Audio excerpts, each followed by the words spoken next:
Friends, welcome to GK डोल। Friends, quiz homework series में हम मराठा साम्राज्य से संबंधित तीसरे पार्ट को देखेंगे, तीसरे सीरीज को देखेंगे। पहले पार्ट में हम लोगों ने शिवाजी और उनके प्रशासन को देखा था, दूसरे पार्ट में हम लोगों ने शिवाजी के उत्तराधिकारियों को देखा था और ये तीसरा और अंतिम पार्ट है जिसमें हम मराठा साम्राज्य और पेशवा को देखेंगे।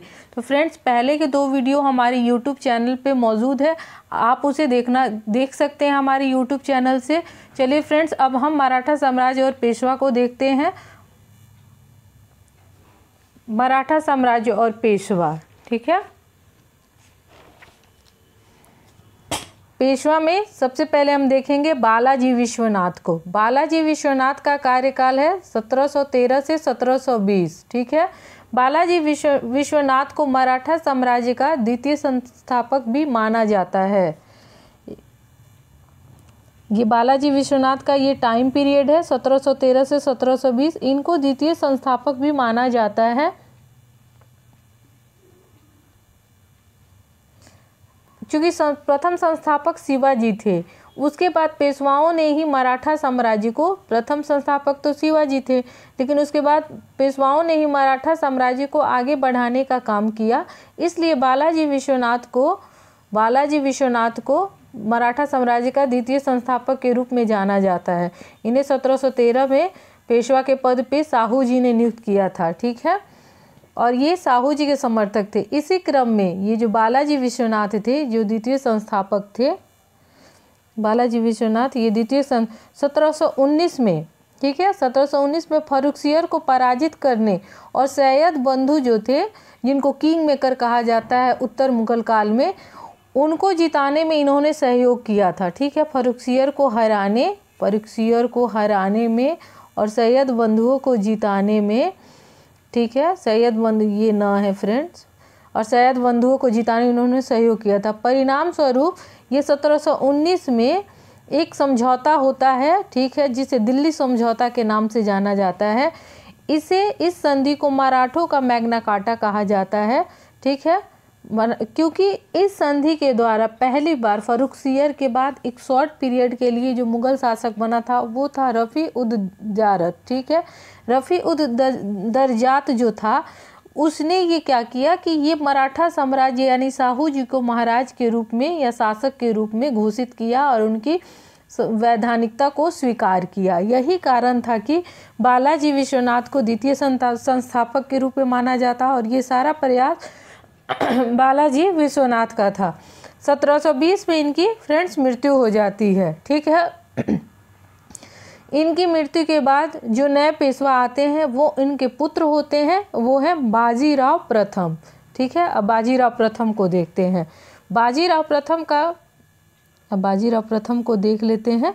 बाजीराव प्रथम का जो कार्यकाल था वो था 1720 से 1740, ठीक है। इनके समय में भी साहू जी महाराज छत्रपति रहते हैं, ठीक है, यानी वही प्रधान शासक रहते हैं मराठाओं के, ठीक है। और इन्होंने जो बाजीराव प्रथम थे, इनके बारे में साहू जी ने एक बार कहा था कि आप योग्य पिता के योग्य पुत्र हैं, ठीक है। और जो बाजीराव प्रथम थे, इन्होंने काफ़ी युद्ध किए हैं, मराठा साम्राज्य का काफ़ी विस्तार किया है, जिसमें निज़ाम के साथ संघर्ष रहता है, गुजरात के साथ संघर्ष रहता है, मालवा का क्षेत्र के साथ पुर्तगालियों से संघर्ष ये करते हैं, ठीक है। इसी क्रम में उनका एक संघर्ष बुंदेलखंड के सहयोग के क्रम में रहता है, ठीक है, जहां उनकी मुलाकात मस्तानी से होती है, जिससे बाजीराव को प्रेम हो जाता है, जैसा कि आप लोगों ने फिल्म में देखा है। लगभग उसी तरह की कहानी है फ्रेंड्स। बाजीराव ने अनेक लड़ाइयाँ लड़ी और इनकी 1740 में इनकी मृत्यु हो जाती है, ठीक है। इनकी मृत्यु के बाद इनके पुत्र बालाजी बाजीराव, ये बाजीराव प्रथम थे, इनके पिता थे बालाजी विश्वनाथ, उनका बालाजी और इनका बाजीराव, इनके पुत्र का नाम ये रखते हैं बालाजी बाजीराव। अगले जो शासक बनते हैं वो बनते हैं बालाजी बाजीराव, यानी ये 3rd नंबर के शासक हैं, ठीक है, 3rd नंबर के पेशवा हैं, ठीक है। 2 आपने देख लिया, बालाजी विश्वनाथ और बाजीराव प्रथम, ये तीसरे हैं बालाजी बाजीराव। इनका जो कार्यकाल रहता है 1740 से 1761 रहता है, ठीक है। इनका वास्तविक नाम क्या था फ्रेंड्स? नाना साहब। इनका वास्तविक नाम क्या था? नाना साहब, इनको लोग नाना साहब के रूप में भी जानते हैं। ठीक है फ्रेंड्स, इनसे रिलेटेड 2-3 क्वेश्चन पूछता है जो इम्पोर्टेंट है। इन्होंने ही, ठीक है, इन्होंने ही सबसे ज़्यादा मराठा साम्राज्य का विस्तार किया था। अगर पेशवाओं में सबसे ज़्यादा मराठा साम्राज्य का किसी ने विस्तार किया था तो वो बालाजी बाजीराव थे। ठीक है, फिर दूसरी घटना होती है अलीवर्दी खां को पराजित किया था बंगाल में जाकर और उनसे चौथ प्राप्त किया था। ठीक है, चौथ मैंने आपको पिछले वीडियो में बताया था कि चौथ क्या है। और इनके समय में एक और महत्वपूर्ण घटना होती है पानीपत का तृतीय युद्ध 1761 में। ठीक है, इस युद्ध में मराठा की पराजय हो जाती है और इसी शोक के कारण उनकी तबीयत खराब हो जाती है और लास्ट में उनकी मृत्यु हो जाती है। ठीक है, ये हो गया। अब इनके पुत्र होते हैं, यानी बालाजी बाजीराव के पुत्र हैं माधवराव। ठीक है, इनका शासनकाल चलता है फ्रेंड 1761 से 1772। इनके शासनकाल में 2 महत्वपूर्ण घटनाएं होती हैं। इन्होंने निज़ाम और हैदर से, यानी ये मैसूर का शासक था और ये हैदराबाद का, ठीक है, इनसे चौथ ये वसूलते हैं। ठीक है, ये पूछ सकता है क्वेश्चन कि निज़ाम और हैदर से किसने चौथ वसूला था। और शाह आलम द्वितीय को संरक्षण दिया था। शाह आलम द्वितीय ने मराठाओं के अंग्रेजों के संरक्षण को छोड़कर मराठाओं के संरक्षण को स्वीकार किया था। ठीक है, अब चलते हैं एक बार। अब ये हो गया माधवराव। माधवराव के बाद 1-2 और पेशवा आते हैं जो आपके एग्जाम के लिए इम्पोर्टेंट नहीं है और अंतिम पेशवा बनते हैं बाजीराव द्वितीय। ठीक है, ये अंतिम पेशवा बनते हैं, अंतिम पेशवा थे ये बाजीराव द्वितीय। अब एक सीरीज में, एक क्रम में एक बार हम देख लेते हैं सारे पेशवा को। सबसे पहले हमने पढ़ा बालाजी विश्वनाथ, ठीक है, जो 1713 से 1720 तक शासक थे। ठीक है, 1713 से 1720। ठीक है, उसके बाद है बाजीराव प्रथम, ये थे 1720 से 1740। उसके बाद थे बालाजी बाजीराव, ये थे 1740 से 1761। ठीक है, 1761 थे। और माधवराव जो थे वो 1761 से 72 थे और ये अंतिम पेशवा थे बाजीराव, जो 1818 में जाकर पेशवा का पद समाप्त हो जाता है। ठीक है फ्रेंड्स, अब आते हैं एक बार, ये तो हो गया ख़त्म। ठीक है, मराठा साम्राज्य के अंतर्गत हमने शिवाजी को देखा, फिर उनके उत्तराधिकारियों और उसके बाद पेशवा के शासन को देखा। अब हम आंग्ल मराठा युद्ध को देखेंगे। ठीक है, और उनसे कुछ संधियों को भी देखेंगे जो उनसे रिलेटेड थी। ठीक है, जिसको हम एक चार्ट के थ्रू देखते हैं। ठीक है, पहले आंग्ल मराठा युद्ध को देखते हैं। आंग्ल मराठा युद्ध में प्रथम आंग्ल मराठा जो युद्ध हुआ था 1775 से 1782। ठीक है, ये फैक्ट एकदम याद रखिएगा फ्रेंड्स, एग्जाम में काफ़ी पूछे जाते हैं। द्वितीय आंग्ल मराठा युद्ध हुआ था 1803 से 1805 ईस्वी के बीच और तृतीय आंग्ल मराठा युद्ध हुआ था 1817 से 1818 के बीच। ठीक है, अब इन तीनों आंग्ल मराठा युद्ध के दौरान कुछ संधियाँ हुई थी। ठीक है, अब ये संधियाँ किसके साथ हुई थी? अंग्रेजों के साथ। ठीक है, देखिए पहले हम देखते हैं कि फर्स्ट आंग्ल मराठा युद्ध के दौरान 3 संधियाँ हुई थी, ये ऊपर। ठीक है, यहाँ तक पहली हुई थी सूरत की संधि 1775 में। देखिए यहाँ डेट है ना 1775। दूसरी संधि हुई थी पुरंदर की संधि 1776 में। एक शिवाजी के समय भी पुरंदर की संधि हुई थी 1665 में, तो वो दूसरी संधि थी और ये पुरंदर की संधि अलग संधि है, तो ये 1776 में।